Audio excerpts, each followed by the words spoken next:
deal with these situations. It's not just a matter of, let me just learn Kitab al-Tawheed, let me learn the good, and yes, I'll be fine. No. Anyone who says this is ignorant of the realities. Rather, we must know the evil, we must know the situation that we are living in. And these principles come from the Sunnah, the hadith of Hudayfa bin al-Yaman, that the people used to ask about the good, and I asked about the evil, fearing that I may fall into it. Right? So the first question then, ya ikhwan, and this book I'm taking from is called Al-Ijabat Al-Jaliyah Anil Qadaya Al-Manhajiyah, series of questions and answers to Shaykh Rabi regarding manhaj issues. Right? Manhaj issues. So the first question is that the general people today in our time, they believe and they think that the scholars of the dunya are the likes of Al-Qaradawi and Al-Ghazali. This is the situation we are living in, where much of the ummah is thinking that the great imam and alim of this ummah is the likes of Al-Qaradawi and the likes of Al-Ghazali. This is the ignorance that we have reached, where these are taken as the scholars. So what is the way of taking these people by the hand and teaching them and informing them that these are the scholars who are more worthy of this position? The likes of Shaykh Al-Albani, Shaykh Ibn Baz, because these people have been deceived by the fact that these individuals like Al-Qaradawi, Al-Ghazali, that these people are promoted on the stations, on the satellite TVs and so on and so forth. So what is the way that we teach the people and show them that these are the real scholars in truth? So from the question, ya ikhwan, we can learn a lot of things just from the question itself. The question itself shows the sad situation that we have reached, and the fact that these jama'at, that these political jama'at have affected the minds and the brains of the people to such a degree that they no longer know who is the alim. Because this is from their goals, this is from as we said, you attack the scholars and the rulers. The rulers are disbelievers, and the scholars are just pawns and agents and stooges. Right? And then you work on the common people, you bring them together by destroying al-wala wal-bara and destroying the principle of uting the people of bid'ah. Right? This is natija. A man thinks that Al-Ghazali is an imam of the religion. Right? He tried to destroy the sunnah. Al-Qaradawi is an imam of the religion. Right? When he's a destroyer of the religion. So the Shaykh, one of the things you will note in the speech of the Shaykh, Hafidhahullah, is that he will give very practical, concise, effective solutions to the problems which are presented. So the Shaykh begins, أولا يحتاج السلفيون إلى أن يشمروا عن ساعد الجد في تحصيل العلم والازدياد منه وخاصة علوم السلف العقائدية والمنهجية إلى جانب حفظ نصوص الكتاب والسنة. First thing he says is, the Salafis, we as Salafis, people of the Sunnah, who hold on to the rope of Allah Azza wa Jal, we want solutions to these problems. We the Shabab. This is who the advice is directed toward, the Shabab. How do we now save ourselves? How do we save other people, our societies from this evil situation? The Shaykh says, first of all, the Salafis are in dire need of being eager, rolling up their sleeves and being eager in acquiring knowledge, in acquiring ilm, and seeking an increase in ilm, and especially the sciences of the Salaf. The sciences of the Salaf in Aqidah, in Creed, in methodology. And at the same time, they memorize the texts of the book and the Sunnah. So here is the first part of the solution. It is upon us, ya ikhwan, that we memorize the Quran and we memorize the Sunnah, and we return back to the books of the Salaf, where we derive these issues of Aqidah and Manhaj, and we understand these nusus, the texts, in the way that they understood them. We apply them in the way that they applied them. This is the solution. This is the first thing that all of the Shabab have to return back to. And he says that therefore, when you speak about these people, because speaking about them is inevitable, we have to speak about them. We have to explain the truth to the people, following our ulama. He says, when you speak about these people, you have to speak about them upon ilm, and you have to have strong knowledge. So he says, وَتَتَكَلَّمْ فِي أَمْثَالِ هَؤُلَاءِ الَّذِينَ فَرَضُوا أَنفُسَهُمْ عَلَى الْأُمَّةِ بِثَرْثَرَتِهِمْ وَتَزْيِينِهِمْ وَزَخْرَفَتِهِمْ لِلْكَلَامِ. You have to speak about them, these people who've beautified and adorned and embellished everything to the ummah, and they've beautified innovations and falsehood, and people have become deceived by them. And if you speak about them with weak ilm, and this is crucial now, if you start speaking in affairs where your ilm is weak, you will do more harm than good, because this will not satisfy the common people. Remember, the common people, their minds have been affected with adornment, beautification of falsehood, false principles, intellectual terrorism, everything, you name it. This is how the minds of the people, or even intelligent thinking people, have been affected in this way. If you now come along with knowledge which is not deeply rooted knowledge from the kitab, from the sunnah, memorization of texts, knowledge of the interpretation, knowledge of the athar of the salaf, what they said, knowledge of what the ulama have said, you come with weak knowledge, weak ilm, and you are not going to satisfy these people, then it only supports and aids the cause of those people. And this is a problem that has repeated itself in history many times. It is evil, leads to great evil. So the first point that the Shaykh is making is that we cannot be people with weak knowledge. We cannot be people who learn something, memorize something, and then think we are, at the age of 20, 21, that we are now imams of the sunnah, that we can now deal with the problems in this country. No. This takes ilm. It takes years and decades of ilm, and putting your head down and returning back to the people of ilm and knowing your position. So this is the first thing that the Shaykh begins with.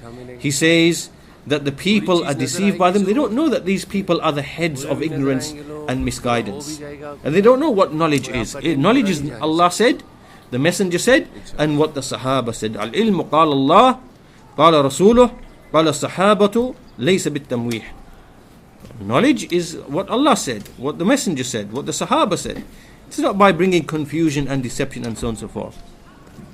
So he says, so therefore now, if there begin to appear people of knowledge from the Salafis, people who understand these affairs, they become prominent and they start refuting and criticizing these people of misguidance, then in the affairs of Aqidah and Manhaj, then their fitna will decrease.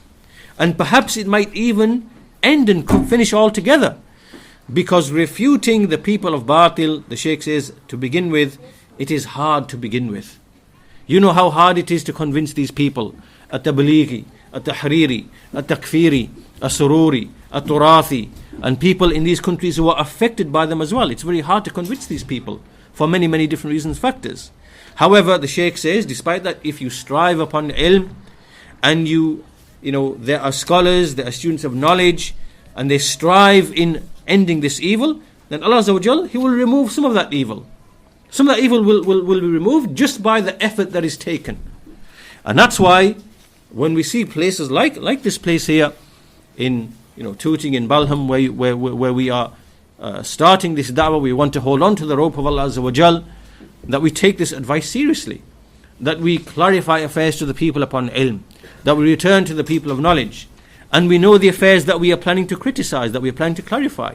Right? We know these affairs. If you do that with ikhlas, with sidq, with ilm, with basira, then Allah Azza wa Jal will give you some success. But it is from the laws of Allah Azza wa Jal that there will always be people who are mu'anid. They are obstinate opposers. They will not listen to you. So you will also have those people present fighting you at the same time as well. You have to accept this as a matter of fact. This is what Allah has decreed. It is from His wisdom. It is from His wisdom that He continues to put people to trial to see, will they hold on to the sunnah or will they make compromises? Right? So the Shaykh says that you will achieve some success, but there will be some people who will not listen to you. Right? So at the least, the evil will be decreased, if not ended altogether. The Shaykh alludes to certain hadith, that the people are like 100 camels. You would hardly find one amongst them who is fit for riding. Most people are followers. Whoever comes to them first and spreads their misguidance, they will follow him, because most people just want paradise. They want to pray, they want to fast, they don't know all these detailed issues, they just want paradise. This is how most people are. Right? They will follow anyone who comes in the name of religion. Most people like this. Likewise, the Shaykh mentions the ayah, وَمَا أَكْثَرُ النَّاسِ وَلَوْ حَرَصْتَ بِمُؤْمِنِينَ. Most people, even though you might be most eager to guide them, they will not be believers. The affair is not in your hands. إِنَّكَ لَا تَهْدِي مَنْ أَحْبَبْتَ وَلَكِنَّ اللَّهَ يَهْدِي مَنْ يَشَاءُ. You will not guide those whom you love, but Allah is the one who guides whom He pleases. So the affairs, the Shaykh says, are not in your hands. Most people are just followers. But if you strive with ilm and ikhlas and sidq and basira, and you try to remove this evil in the proper ways, then Allah will, by way of you, remove some of the evil, even if you can't remove all of the evil. So the Shaykh says, فَمَا عَلَى السَّلَفِيِّينَ إِلَّا. There is nothing upon the Salafis except that they strive in acquiring ilm and in spreading the true knowledge and the true methodology and the true da'wah. And likewise being sincere, al-ikhlas fil qawli wal amal. And this is from the most crucial elements as well. That this da'wah that we are upon, it is a da'wah of ikhlas. The prophets and messengers were aided. Why? Because they were mukhlisin. They were sincere.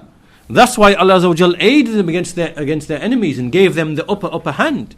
And likewise with the da'wah. You see that many of those who are misguided, who incline to the dunya, who fall prey to these principles, these false evil principles of Al-Ma'rabi, Al-Halabi, Al-Ruhaili, Adnan Arur, and all of these deviant organizations, you see somewhere lurking in their hearts there is some inclination to the world. It is wealth, it is status, it is position, it is that you don't want to be criticized because it takes away from your reputation. You don't want to be seen that you were wrong. So arrogance takes over you, pride takes over you, right? You're no longer willing to now be humble and take the correct positions. And the scholars have refuted Maghrawi, refuted Al-Ma'rabi. Their affair is as crystal clear to anybody. They are with the Ikhwanis, with the Turathis. Ma'rabi is now saying Hasan al-Banna is Salafi, right? The Jama'at, Tabligh, they can come under the broad banner of Ahlul Sunnah. That working with the all of these things have come out in the open, very clear what he was concealing. The matter is clear. But now you don't want to make tawbah. You don't want to make bayan. You don't want to, go behind the ulama who clarified the truth, because arrogance is coming in your way. You don't want to be seen that you were wrong, that you made a mistake. These types of things, these are diseases in the hearts of people, right? Which they conceal, but from the actions you can see that they have these diseases. There are people like this in these lands, close to us, nearby. They have masajid, they have marakis. They are leading the people. They stand in the form of leading the people, being students in front of the people, but they have these diseases. And we can see the symptoms of those diseases. So sidq, ikhlas, sincerity and truthfulness is something that is absolutely essential, my dear brothers and sisters. And Allah Azza wa Jal, no matter what you conceal in your heart, He will expose it. If not in 1 year, 5 years, 10 years, 15 years, 20 years, your reality will become clear. You can conceal it from the people, you cannot conceal it from Allah. What is it that you are seeking? Do you want to be seen as a leader for the people? Do you want to be seen someone who's moderate and balanced and gentle and kind and has wisdom upon your false understanding of what wisdom is? Right? Allah will bring that out and expose you. You will be exposed. So ikhlas and sidq in speech and action, zahiran wa batinan, outwardly and inwardly.